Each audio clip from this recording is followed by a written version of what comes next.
What if we told you that medieval castles weren't just war machines, but logistical masterpieces of organization, power, and purpose? Welcome to the world where kings and queens ran fortresses like CEOs of empires. Before we begin, don't forget to like and subscribe for more deep dives into history's most fascinating corners. Castles weren't just built to look intimidating. They were strategic hubs where every stone, staircase, and storeroom had a reason. Do you think your home is organized? Step inside a medieval castle and prepare to be humbled. Behind every imposing wall and grand gate was a world crafted not just to impress, but to function. Choosing where a castle would rise was a political gamble and a strategic move. Kings had to find land that could be easily defended, often high ground, but also accessible for supplies and reinforcements. Access to fresh water was essential, not just for drinking, but also for moats and sanitation. Trade routes nearby meant steady supplies, taxation, and influence.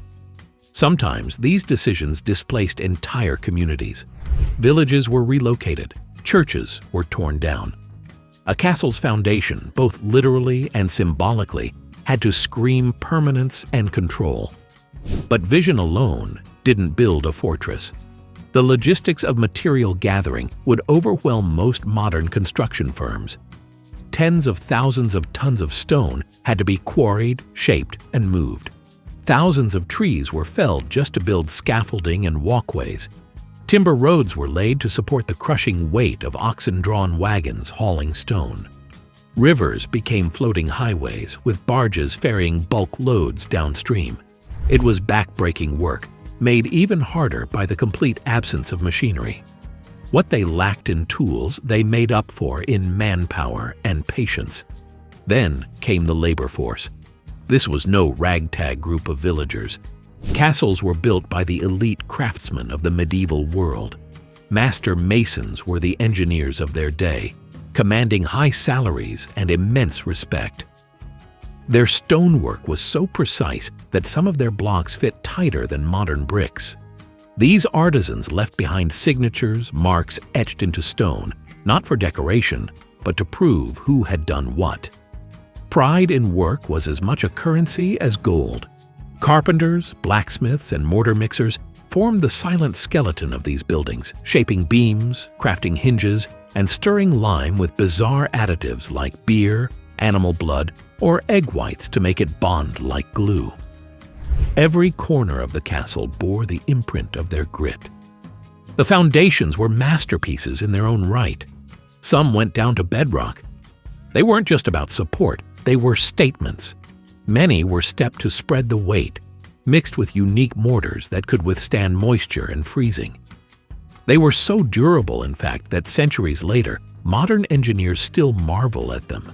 They're still standing, proving that medieval builders didn't just aim to finish, they aimed to outlast time itself. Once the groundwork was laid, the walls rose, stone by stone, layer by layer, thick enough to resist not just arrows but full-blown siege engines. These weren't flat slabs. Sloped walls, known as batter walls, were angled outward to deflect projectiles. Inside the walls, multiple layers with rubble cores are easier to build, but shock-absorbent. And then came the traps. Arrow loops allowed defenders to rain fire while staying safe behind thick walls. Round towers replaced square ones because they were harder to undermine and deflected blows better.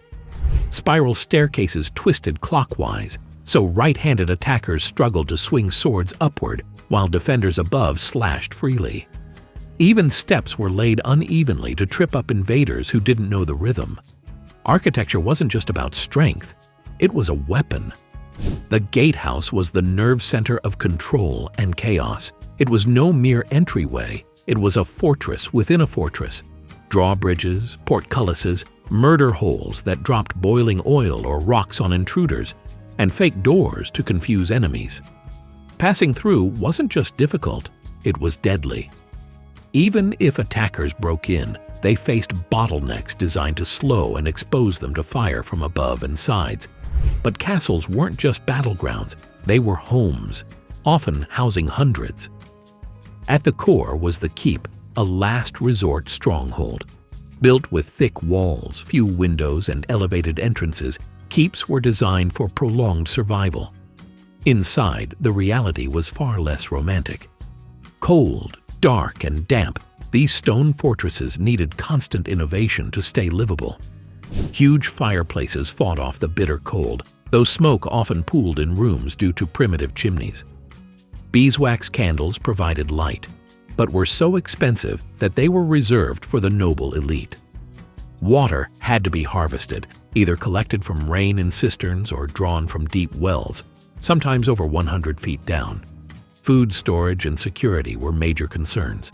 During sieges, a castle had to function as a sealed ecosystem. Granaries and pantries were stocked with grains, salted meats, pickled vegetables, and dried legumes. Wine and ale were preferred over water, as they were less likely to spoil or carry disease. The organization of food supply was a military act in itself. Kitchens were massive operations with cooks, spit-turners, bakers, and brewers working in tandem to feed everyone from kings to foot soldiers. Military life inside the castle was relentless. Guards patrolled round the clock. Falling asleep on duty could mean execution, literally. Trumpets, horns, flags, and drums relayed commands across thick walls and vast courtyards. Training was constant. Archers developed such calluses from their bows that their fingers permanently twisted. Crossbows, new and deadly, were considered so inhumane that some called for them to be banned. Still, they were used with precision and power. Even non-combatants played roles. Children carried arrows. Cooks boiled pitch. Everyone from stable boys to nobility had emergency duties. Defensive tools went beyond swords and arrows. Builders used psychological warfare.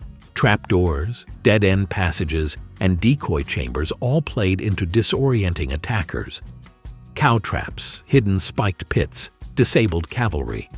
Some castles had communication manuals, literal medieval instruction books on how to defend and coordinate, all tailored to the architecture. Organization wasn't optional, it was survival. And yet all this genius wasn't enough forever. Gunpowder changed everything. As cannons emerged, thick stone walls began to crack and crumble under direct fire. What had once repelled entire armies now buckled in minutes. Castles were redesigned, abandoned, or replaced by star forts, low, angled earthworks that deflected cannonballs rather than absorbing them. The age of the stone castle ended not with a whisper, but with a bang. Still, their legacy endures. These buildings remain icons not just of medieval might, but of medieval organization, layered, meticulous, and purposeful. The modern world still borrows from them. Zoning, urban planning, and even emergency response systems have roots in how castles were laid out and managed. They weren't just strongholds, they were living, breathing machines of governance, defense, and survival. Castles also served as administrative centers. In a world without central governments or permanent capitals, the castle was the nucleus of regional rule. Tax collection, dispute resolution, land grants, and feudal obligations were all managed from the lord's solar or audience chamber. Archives, when they existed, were guarded in dry rooms with heavy locks because documents weren't just paper, they were power.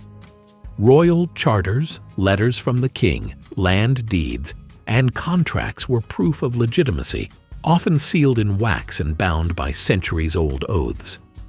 And yet, even with this immense structure of stone and order, life in the castle was never still. It pulsed with routine, bells ringing for prayer, guards changing shifts, kitchens roaring with heat, smithies clanging in the courtyard. Castles weren't frozen in time. They evolved, adapted, and constantly reorganized themselves to meet new threats, new rulers, and new technologies. Behind every turret was a tireless system that made everything possible. Inside the thick walls of medieval castles, life wasn't about luxury, it was about order. From stone foundations to secret stairwells, from pantry shelves to portcullises, everything had its place and purpose. Kings and queens didn't just rule from castles, they organized kingdoms from them. These fortresses were systems, complex, coordinated, and centuries ahead of their time. Did anything surprise you about how organized medieval castles were? Let us know in the comments. Would you survive a week in one? Or be overwhelmed by the cold, darkness, and noise? If you enjoyed this dive into medieval life, hit that like button and don't forget to subscribe for more stories from history's hidden corners. Thanks for watching. Like, subscribe, and ring that bell for more epic explorations. See you in the next one.